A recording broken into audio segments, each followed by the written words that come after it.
Salam, selamat pagi jemaat Rasul yang dikasih Tuhan Yesus Kristus. Kembali bertemu di pagi hari dalam keadaan baik, menusukkan kita damai sejahtera berlimpah atas kita hari ini.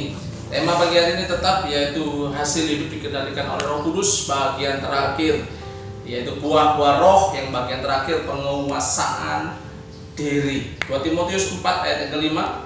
Tetapi kuasailah dirimu dalam segala hal, sabarlah menderita, lakukanlah pekerjaan pemberitaan Injil dan tunaikanlah tugas pelayananmu. Tapi kuasailah dirimu dalam segala hal.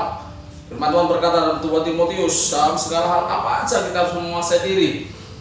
Yang pertama yaitu dalam hal duniawi atau perbuatan dosa atau perbuatan-perbuatan yang tidak benar. Kolose 3 ayat kelima. Karena itu matikanlah dalam dirimu segala sesuatu yang duniawi, yaitu pencabulan, ingat, kenajisan, hawa nafsu, nafsu jahat, dan juga keserakahan yang sama dengan penyembahan berhala. Kolose 3 ayat ke-8. Tetapi sekarang buanglah semuanya ini, yaitu marah. Orang yang marah-marah tidak dapat menguasai dirinya. Geram, kejahatan, fitnah, dan kata-kata kotor yang keluar dari mulutmu. Ini yang harus kita perhatikan. Kita harus menguasai dari segala hal yang tidak baik dalam hidup kita, perbuatan-perbuatan yang tidak baik. Marah, geram, kejahatan, fitnah, kata-kata kotor yang keluar dari mulut kita. Kita harus buang semuanya.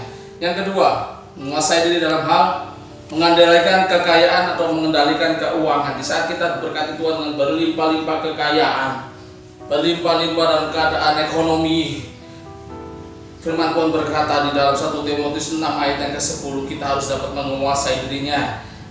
Karena akar segala kejahatan ialah cinta uang. Ingat, sebab oleh memburu uanglah beberapa orang telah menyimpang dari iman dan menyiksa dirinya dengan berbagai-bagai duka. 1 Timotius 6 ayat yang ke-9 atasnya. Tetapi mereka yang ingin kaya terjatuh ke dalam pencobaan, ke dalam jerat, ke dalam berbagai-bagai nafsu yang hampanannya mencelakakan, yang menenggelamkan manusia ke dalam keruntuhan dan kebinasaan. Orang yang ingin cepat-cepat kaya, pengen cepat-cepat kaya akan mengakibatkan kebinasaan. Beberapa hal dosa jahat akan dilakukannya supaya mereka cepat-cepat kaya. Orang dunia melakukan seperti itu, pengen cepat kaya, pengen berhasil, pakai apa saja mereka lakukan, dukun, paranormal, dan semuanya mereka lakukan. Tapi semuanya itu membuatnya binasa. Yang ketiga, menguasai dalam hal apa? Hawa nafsu. Yakobus 4 ayat yang pertama, dari manakah datangnya sengketa dan pertengkaran di antara kamu? Bukankah datangnya dari hawa nafsumu yang saling berjuang di dalam tubuhmu?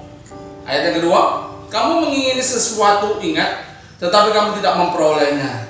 Lalu kamu membunuh, kamu iri hati, tetapi kamu tidak mencapai tujuanmu. Lalu kamu bertengkar dan kelahi, dan kamu tidak memperoleh apa-apa karena kamu tidak berdoa. Menguasai diri dalam hawa nafsu, keinginan, tonggo pun kira, waduh, iri hati timbul. Aku harus suka memilikinya. Akan coba perselisihan, pertengkaran dan sebagainya. Seperti itulah hawa nafsu. Kita harus mematahkan, menguasai diri dari hawa nafsu. Yang keempat, kita harus menguasai dari apa? Ketamakan. Lukas 12 ayat yang ke-15, katanya lagi kepada mereka, berjaga-jagalah dan waspadalah terhadap segala ketamakan. Sebab walaupun seorang berlimpah-limpah hartanya, hidupnya tidak tergantung daripada kekayaan itu. Ketamakan, meskipun orang itu kayanya seperti apa, meski manusia dapat memperoleh kekayaan yang sangat luar biasa besar, tapi kekayaan tidak menjamin ketenangan dalam hidupnya. Yang kelima, yaitu menguasai diri dalam apa? Dalam berpikir. Roma 12 ayat yang ketiga. Berdasarkan kasih karunia yang dianugerahkan kepadamu, aku berkata kepada setiap orang di antara kamu, janganlah kamu memikirkan hal-hal yang lebih tinggi daripada yang patut kamu pikirkan. Pikirannya gede dukur, pengen mencapai sesuatu, pengen beli apa, pengen apa, kedukuran mikirin. Tetapi hendaklah kamu berpikir begitu rupa, sehingga kamu menguasai diri menurut ukuran iman yang dikaruniakan Allah kepada kamu masing-masing. Jangan berpikir yang terlalu besar-besar, terlalu tinggi-tinggi kita berpikir. Berpikirlah sesuai dengan kemampuan iman kita. Iman kita mencapai segini ya segini kita pikir. Jangan muluk-muluk kita berpikir. Ada di belajar kita menguasai dalam berpikir. Yang keenam, yang terakhir yaitu dalam memberitakan Injil atau pelayanan. 1 Korintus 9 ayat 27. 1 Korintus 9 ayat 27. Tetapi aku melatih tubuhku dan menguasai dirinya seluruhnya, supaya sesudah memberitakan Injil kepada orang lain, jangan aku sendiri ditolak. Tuhan berkata, aku menguasai diriku, seluruh tubuhku aku kuasai, supaya di saat aku beritakan Injil, di saat aku melayani Tuhan, aku tidak ditolak oleh Tuhan.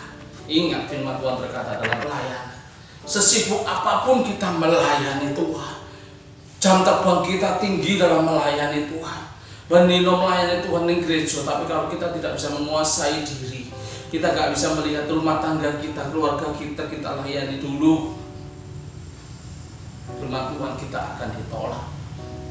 Oleh karena itu kita juga menguasai dalam setiap pemberitaan Injil dan menginjil dalam pelayanan kita. Yang terakhir yaitu keuntungan orang yang dapat menguasai diri. Keuntungan orang yang dapat menguasai diri yang pertama yaitu memperoleh mahkota abadi.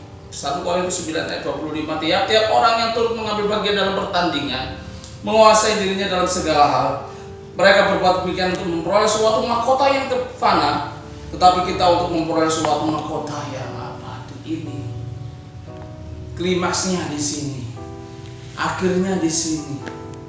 Orang yang dapat menguasai diri akan menerima mahkota yang tidak fana, mahkota yang abadi. Puji nama Tuhan.